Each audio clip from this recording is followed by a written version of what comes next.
diskusi boleh ya? Boleh. Sebelumnya perkenalkan nama saya Agatha Riandawati dari staf. Perkenalkan nama saya Agatha Riandawati, kelas 3 AKM di bidang akuntansi, staf Sekretariat Jenderal BEM KM STAN 2015-2016. Nah, sebelumnya saya mau ngajak teman-teman diskusi aja sih hari ini tentang lingkungan kampus kita yang sekarang. Nah, sebelumnya saya mau buka dulu dengan pertanyaan. Teman-teman di sini pasti banyak kan yang suka jajan di kantin.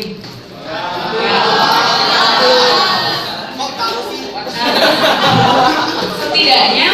Setidaknya untuk jajan sekadar minuman kayak aqua, terus ini ada teh pucuk juga. Ini pasti jajan di kantin kan atau di warung-warung gitu. Ya. Nah, sekarang saya mau tanya, di antara teman-teman siapa yang kalau jajan di kantin, misalnya jajan jus atau minuman selalu dihabisin di tempat? Ada nggak? Dihabisin di tempat? Ya, pasti ada kan. Nah, terus sekarang di antara teman-teman siapa yang setelah menghabiskan itu gelasnya tetap ditinggal aja di meja? Tidak ada. Berarti itu mungkin teman-teman dari kelas lain ya.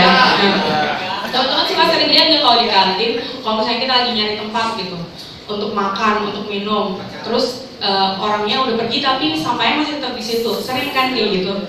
Nah, mengganggu nggak kalau misalnya gitu? Enggak salah. Nah, menurut teman-teman nih, saya mau tanya aja kalau menurut teman-teman ya, karena teman-teman kan enggak, itu mungkin teman-teman kita dari kelas lain ya. Menurut teman-teman kenapa sih mereka kalau misalnya habis minum jus, misal contohnya habis minum jus, botolnya ditinggal di situ aja. Menurut teman-teman kenapa? Males. Kenapa? Tempat sampahnya jauh, males, apalagi? Kenapa? Ada yang udah ngebuangin, ada bapak bapak yang ngebuangin. Nah, 3 alasan ini adalah alasan yang paling umum yang dikatakan teman-teman kita yang suka jajan di kantin. Nah, kalau misalnya di kelas nih, saya yakin teman-teman pasti enggak ya. Kalau misalnya kita lihat di kelas lain, kalau misalnya kita masuk ke kelas, setidaknya pasti ada 1 botol aqua yang masih tertinggal di meja. Ya. Nah, menurut kalian kenapa mereka meninggalkan itu di meja? Apakah sama dengan di kantin gitu? Padahal kelas bersih, tempat sampah juga dekat, dan tidak ada akang-akang yang membersihkan botolnya untuk dibuang kayak di kantin. Nah, kalau kita kondisikan, kalau saya dari jawaban teman-teman tadi, ada males, tempat sampahnya jauh, tempatnya jorok, terus udah ada yang ngebersihin. Nah, berarti sama saja. Setuju teman-teman kalau saya bilang bahwa kita makan. Kalau kita makan, tinggal bungkusnya berarti tinggal sampahnya aja kan. Nah, sampah itu kalau kita ibaratkan, kan nggak mungkin kita pakai lagi.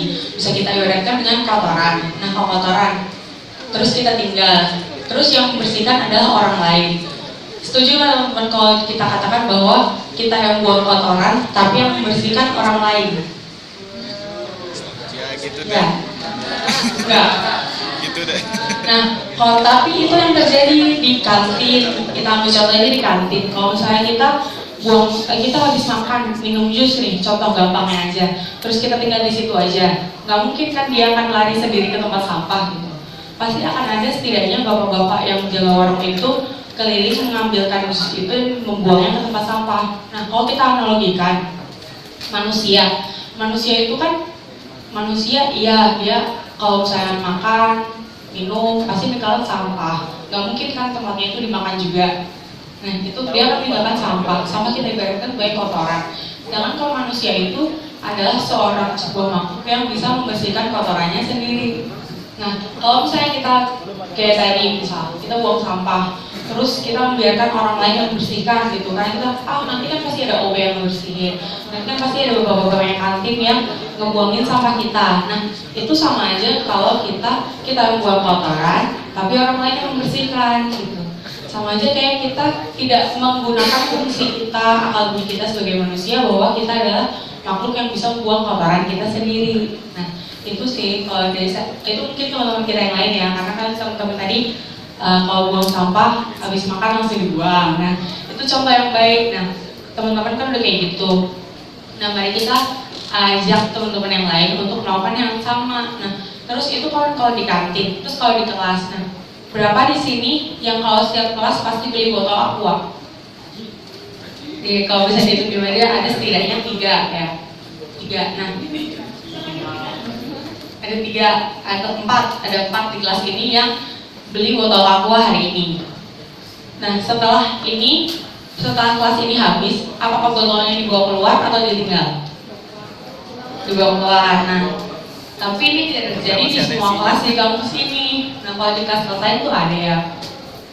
Jadi kelas lain buat kelas ini, habis kelas minumnya dihabisin, botolnya ditinggal gitu aja. Nah, itu kan sama saja kita meninggalkan kotoran kita di kelas itu, padahal kelasnya itu udah bersih, tapi kita nambahin kotoran di situ kan. Nah, kalau semacam itu, mungkin ini bisa kita jadi bahan sharing juga buat teman-teman kita yang lain.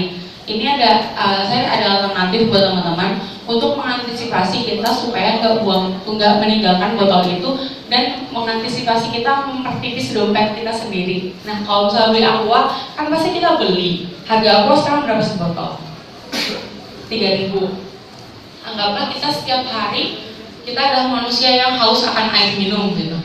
Setiap hari kita harus minum. Setiap hari kita kuliah seminggu berapa hari? 5 ya. Anggaplah 5. Sehari kuliah kita harus minum setidaknya 1 botol. Kita beli aqua 3.000 dikali hari kuliah 5 kali 3.000, seminggu kita sudah habis 15.000 untuk menyuplai kebutuhan minum kita. Nah, itu kalau misalnya kita sadar untuk membuang sampahnya itu bagus. Tapi kalau misalnya kita udah buang 15.000 seminggu, terus sampahnya kita tinggal gitu aja, belum lagi kalau airnya nggak kita habisin. Betapa kasihannya teman-teman di luar sana yang mendapatkan air minum gitu, ya kan? Nah, untuk selain kita motor-motorin kelas, kita buang-buang sampah, kita buang-buang air minum, kita juga mempertipis dompet kita. Apalagi anak kos nih kan, pasti maunya hemat-hemat aja. Nah, saya ada alternatif nih kalau misalnya teman-teman untuk mengantisipasi itu semua, kita bisa bawa botol minum dari rumah, dari kosan. Nah, ini kan ada keuntungannya, ada banyak gitu. Selain kita bisa lebih hemat, itu juga mengantisipasi kita untuk buang sampah sembarangan. Kenapa? Karena botol minum kita nggak mungkin kita buang kan. Nah, selain itu juga lebih hemat. Kenapa? Karena kita nggak perlu beli botol aqua setiap hari. Kalau kita pakai galon kan jatuhnya lebih murah tuh.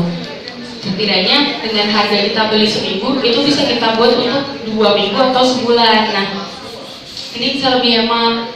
Selain itu juga, kalau kita jajan botol aqua kayak gini, kan jatuhnya sampah plastik. Sampah plastik itu sampah yang gak gampang diuraikan. Selain kita menyelamatkan lingkungan, kita juga menyelamatkan dompet kita dan juga membantu teman-teman kita di luar sana yang kekurangan air. Itu sih teman-teman. Kalau sharing aja. Nah, sekarang untuk menutup ini, saya mau ada pertanyaan survei nih ke teman-teman. Kayak yang tadi teman-teman bilang, orang-orang malas buang sampah karena jauh, males, tempatnya kotor, ada yang ngebersihin. Nah, kalau dari teman-teman sendiri, ada nggak masukan atau saran yang bisa disampaikan ke pengelola kampus mengenai yang bisa menunjang mahasiswa untuk bisa aktif membuang sampah gitu?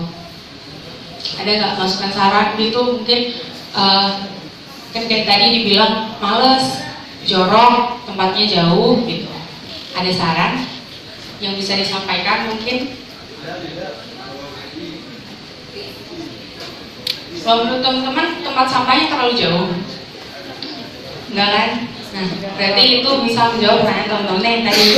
Nah, kalau misalnya untuk ada abang-abang yang membersihin, itu kalau misalnya itu memang ada, tapi alangkah lebih baiknya kalau kita membersihkan sampah kita sendiri gitu. Jadi karena teman-teman di sini udah bagus, udah nggak untuk membuang sampah di kantin itu nggak sembarangan. Nah, sekarang kita mulai ajak teman-teman kita yang lain untuk membudayakan manusia yang bisa membersihkan kotorannya sendiri gitu. Karena betapa nggak enaknya, coba kita posisikan diri kita sebagai orang yang harus membersihkan kotoran orang lain gitu kan, nggak enak. Nah, sekarang mari kita budayakan itu aja, manusia yang bisa membersihkan kotorannya sendiri. Gitu aja sih teman-teman dari saya. Terima kasih sebelumnya. Mohon maaf kalau saya mengganggu dan terima kasih atas partisipasinya. Selamat pagi.